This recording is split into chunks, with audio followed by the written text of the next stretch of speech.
वालेकुम dear students. आज हमने जो टॉपिक डिस्कस करना है ये है डिस्कवरी ऑफ इलेक्ट्रॉन्स।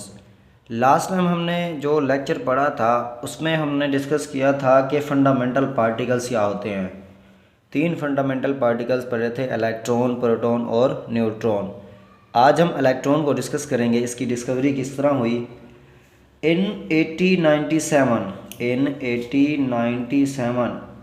1897 में British physicist George John Thomson, J Thomson, जिसका शॉर्टकट नेम क्या है, J Thomson, studies the properties of cathode rays by passing them through the positive charge plate.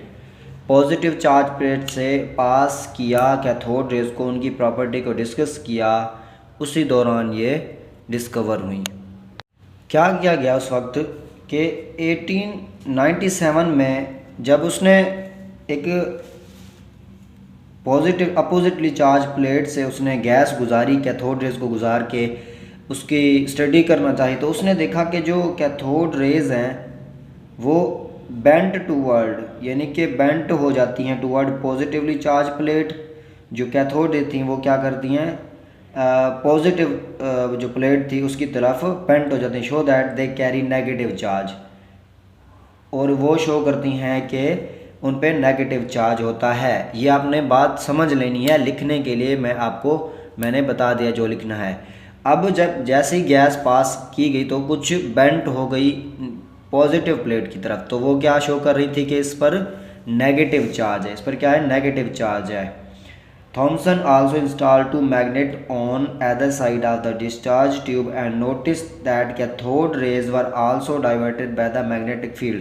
जब उसने ये देखो, ये मैग्नेट लगा हुआ है ना, मैग्नेट, जब उसने ये मैग्नेट लगाया, पहले तो वो स्ट्रेट जा रही थी, जब उसने मैग्नेट लगाया तो कुछ ऊपर चलेगी कुछ नीचे चलेंगी, तो इससे पता चलता है कि वो कुछ अपोजिटली चार्ज हैं। Thomson use the finding of his experiment to calculate the mass to charge ratio of cathode rays, which finally provided that cathode rays are in fact negatively charged particles, material particle, यानी कि जो cathode ray होती हैं वो असल में क्या होती है, नेगेटिवली चार्ज पार्टिकल्स होते हैं। इनको नाम दिया गया कैथोड रेज का। समझ आ गई। अब इसको पढ़ते हैं कि इसको किस तरह कंस्ट्रक्शन इसकी पढ़ते हैं, इसकी वर्किंग पढ़ते हैं कि ये किस तरह डिस्कवर की गई। सबसे पहले तो आपने हेडिंग देनी है उस, वो जो पीछे मैंने आपको बताया उस लिखने के बाद, जो नोट से बताया वो नहीं, लेकिन जो मैंने आपको पीछे इस वर्क पे बताया उसके बाद आपने हेडिंग देनी है कंस्ट्रक्शन की।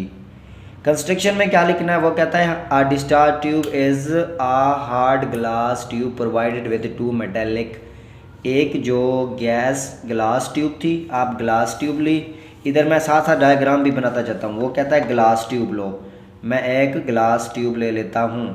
क्या करता हूँ मैं, एक रेड पेंसिल है, नज़र तो आ जाएगी, ये देखें, ये मैं क्या करता हूँ, एक ग्लास ट्यूब ले लेता हूँ। ऐसे आप इसको अच्छे से बनाइएगा। मैं ग्लास ट्यूब लेके, ये देखें, ये मैंने ग्लास ट्यूब बना ली। इसमें अब मैं क्या करूँगा, वो कहता है ग्लास ट्यूब लो, इसमें 2 मेटालिक इलेक्ट्रोड जोड़ दो। एक यहाँ पे जोड़ दिया मैंने, एक यहाँ पे जोड़ दिया मैंने। अब वो कहता है एक का नाम है एनोड, एक का नाम है कैथोड। कैथोड पे जो होता है, मैं इसको नाम दे देता हूँ, ये एरो से ज़ाहिर कर देता हूँ, ये है कैथोड, CATHODE। कैथोड पे चार्ज होता है नेगेटिव। अब ये जो है ये है एनोड, ANODE, एनोड पे चार्ज होता है पॉजिटिव। अब वो क्या करता है, वो कहता है इस इलेक्ट्रोड और कैथोड को एक हाई वोल्टेज बैटरी के साथ जोड़ दो। इसको हाई वोल्टेज बैटरी के साथ जोड़ दो। ऊपर लिखा हुआ है ग्लास ट्यूब के बाद मेटालिक इलेक्ट्रोड जिसमें कैथोड और एनोड होता है, हाई वोल्टेज बैटरी। अब यहाँ पे मैं बैटरी कनेक्ट कर रहा हूँ, ये देख लीजिए, नेगेटिव सिरा होगा, ये पॉजिटिव सिरा होगा, यहाँ पे नेगेटिव, यहाँ पे पॉजिटिव। अब वो क्या कहता है, यहाँ पे एक वैक्यूम पंप भी लगा दो यहाँ पे, ताकि जो हवा है उसको हम क्या कर सकें, बाहर इमिट कर सकें। ये क्या है, वैक्यूम पंप है। अब इसमें जो वैक्यूम पंप यूज़ किया गया वो कि इसलिए कि जो हवा है उसको बाहर एलिमिनेट किया जाए, बाहर निकाला जाए। अब इसकी कंस्ट्रक्शन होगी। कंस्ट्रक्शन में हमने पढ़ा कि ग्लास ट्यूब होती है, ग्लास ट्यूब हमने बनाई, उसमें कहता है कि metallic electrode to metallic electrode उसने जोड़ दिए, मैंने भी जोड़ दिए, आपने भी जोड़ दिया। उसके बाद वो कहता है कि इसको एक हाई वोल्टेज बैटरी के साथ जोड़ दो, वो भी जोड़ दिया हमने। वो कहता है कि वैक्यूम पंप लगाओ जो हवा है उसको बाहर खारिज किया जा सके, उसको मैंने लगा के उसका भी सेटअप कर दिया। अब कहता है इसकी वर्किंग क्या है, यानी कि ये किस तरह काम करेगा और किस तरह हमें बताएगा कि इलेक्ट्रॉन है या कोई पार्टिकल इसमें मौजूद है। वर्किंग की हेडिंग दे लो, लिखना क्या है, when a high voltage battery is passed through, when a high voltage is passed through a glass tube, जब भी बैटरी, ये मैंने ऊपर जो बनाई है, बैटरी से हाई वोल्टेज पास करेंगे, then the particles are moved from negative pole to the positive poles, कुछ पार्टिकल्स होंगे ऐसे मूव करेंगे यहाँ से, ये देख लो इसको बनाना, ये देखो ये कुछ पार्टिकल्स हैं यहाँ जा रहे हैं, ये देखो ये इस तरह आपको एक लाइन नज़र आएगी पॉजिटिव नेगेटिव चार्ज की, नेगेटिव कैथोड से पॉजिटिव एनोड की तरफ जाते हुए। When the magnet is used then particles are deflected on the base of charge to mass ratio, charge to mass ratio की बुनियाद पर वो क्या होते हैं, डिफ्लेक्ट हो जाते हैं। कब डिफ्लेक्ट होते हैं, जब मैंने एक मैग्नेट जोड़ा, मैग्नेट ये देखें ये वाला मैग्नेट मैंने जोड़ा, पहले तो वो क्या था, यहाँ से कैथोड से यूँ स्ट्रेट जा रहा था, कैथोड से यूँ स्ट्रेट जा रहा था जो भी पार्टिकल था। जैसे ही मैंने ये मैग्नेट यूज़ किया, आपने अपने बुक में देखना है, ये मैग्नेट यूज़ किया गया तो वो क्या होगा, कुछ पार्टिकल इस तरफ बेंट हो जाएंगे, कुछ पार्टिकल इस तरफ बेंट हो जाएंगे। ये होता है चार्ज टू मास रेशो की बुनियाद पर डिफ्लेक्शन।